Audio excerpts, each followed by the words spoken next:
My name is Gary Butterfield, My name is Cole Ross.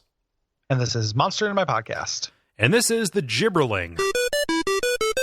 There's a monster in my podcast. Yeah, I realized I put you off by saying my name instead of this is. I didn't do it on purpose. No. I didn't even notice, Gary. Come on. We're not animals. Yeah, I understand the need to apologize, but like we're not mindless animals who are, trivial to fight against and completely uninteresting. Here's the thing is I thought that was going to be the case for these guys because it looked like just another goblin stand-in. But the way this is written is more flowery than any other entry like that we found so far. Like it really is. This tries to paint a picture of why these things would be scary.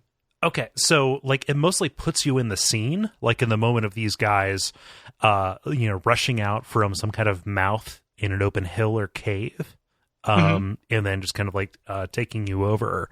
But that floweriness doesn't do anything beyond what like a marauding horde of hobgoblins would do for me.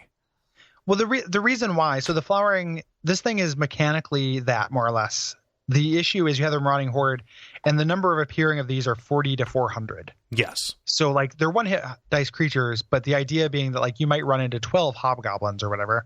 There are 400 Gibberlings when they show up. Mm-hmm. So like they're more of an environmental threat than anything. Like once the Gibberlings are out, you're not going to fight 400 of something. Right. Like they're, even if they have, they have their base attack bonus of their THAC0 is 20, they're going to get crits enough to kill you. Mm-hmm. If they get 400 moves to your one. So the idea being like these are an environmental threat they're scared of light. Like I came around on this based on my initial impressions in a way I didn't think I was going to. Yeah. No, I wish they didn't have swords. I wish they just had claws. Right, like if they were just like fucking Wendigos or something. Well, they look like. Did you play Shadow of Mordor? No, I haven't. That is a game that I have meant to play just because everybody praised it, but nope, I haven't. It's very good. There's a kind of a dearth of things to fight in that game, like different monsters, but there's a thing that's very similar to the Gibberlings that kind of come out in horde form that are, it's all numbers. Like that's why they're scary. Yeah. And there are a lot of them on the screen, not quite 400, but there are a bunch of them on the screen, and that's kind of the idea. Yeah. But like there's a couple, like just this is something that saved it for me for relevant detail. Like one, there's just hundreds of them, so you're just fucked unless you know about to use light. But the idea that they go underground, and if you dig them up, they're like in like a torpor state, and then once you like unearth them, they're too scared of the light, and you just like slaughter them. I'm just imagining like going through a field. Yeah, they're just like frozen, like as your wizard casts flare or something like that. Yeah.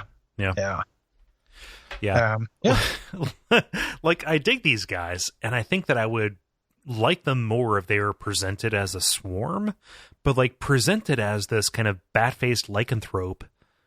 There's not much to them. The illustration does nothing to express how these things are cool. Right. Like it's all between the lines. Like the illustration just looks like a Zvart or like a fucking goblin. Yeah.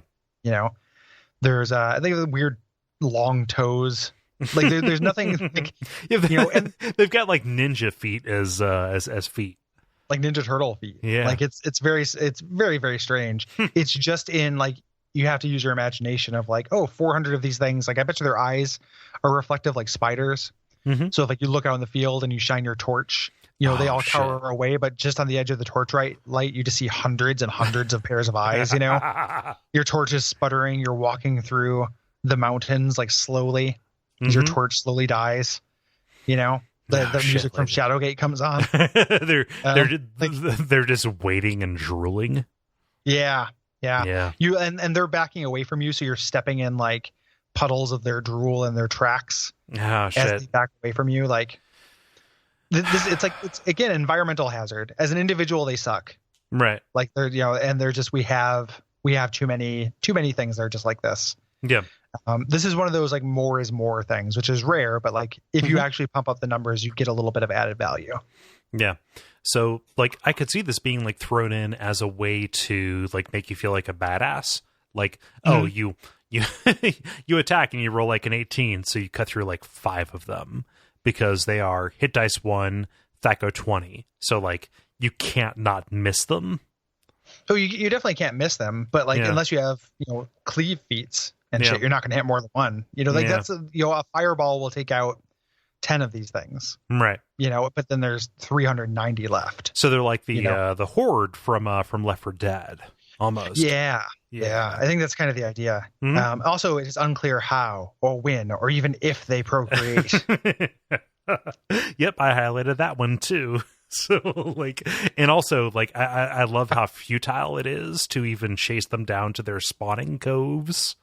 You'll follow them and the reverse of their tracks, but that will lead you into underground caverns that will twist you around and around into oblivion. And all you're trying to do is get their vile and worthless hides. Yep.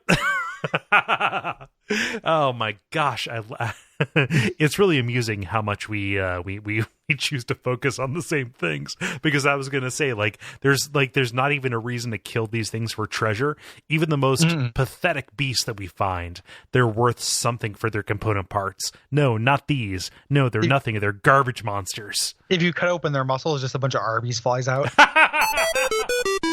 Brought to you by our backers at patreon.com/duckfeed.tv.